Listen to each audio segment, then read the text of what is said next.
আসসালামু আলাইকুম। কেমন আছেন সবাই? আমি আলহামদুলিল্লাহ ভালো আছি। গরুর মাংস রান্না করব। এখানে কিছু মশলা নিয়েছি।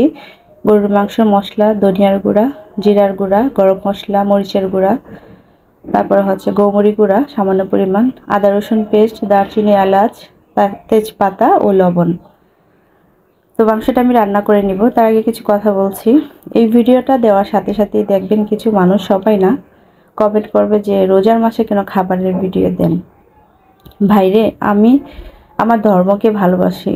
আমি রোজা রেখেছি, নিয়ত করেছি, এতেই যথেষ্ট। খাবারের ভিডিও দেখলে কিন্তু লোভ লাগে না, কারণ আমরা মহিলা মানুষ সারাদিনই খাবার বানাই, বাচ্চাদের খাওয়াই, তারপরও আমাদের লোভ লাগে না। তো ভালোভাবে নিয়ত করবেন, দেখবেন লোভ লাগবে না বা খারাপ লাগবে না। এখানে আমি পেঁয়াজ কুচি দিয়ে ভালোভাবে মাখিয়ে তারপরে রান্না করে নেব। তো ফেসবুকের নিয়ম হচ্ছে লং ভিডিও দিতে হয় 2টা সাপ্তাহিক। তো ভিডিওটা একটু লম্বা হবে। আমি এখানে আরেকটা রেসিপি শেয়ার করেছি, ফালুদা। মাংসটা রান্নার পর আমি সেই রেসিপিটাও আপনাদের সাথে শেয়ার করব।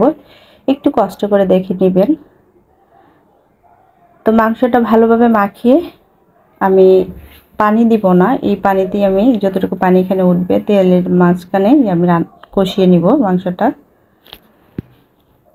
তো এই তো আমি তেলটা দিয়ে দিয়েছি, এখন হচ্ছে মাখিয়ে নিচ্ছি।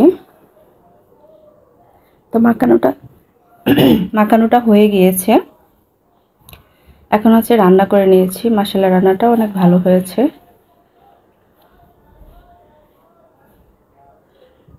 দেখতেই পাচ্ছেন রান্নাটা ভালো হয়েছে। এই ভিডিওগুলা করা ছিল গতকালকে সন্ধ্যাবেলা, মানে ইফতারের আগে।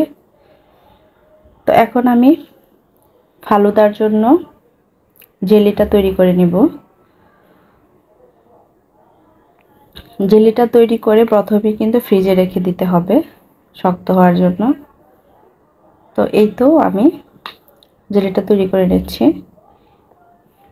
পানিটাকে জাল দিয়ে তারপরে জেলিটা তৈরি করে নিয়েছি। এখানে আমি ফালুদা রান্না করার জন্য 2.5 লিটারের মতো গাভীর দুধ নিয়েছি।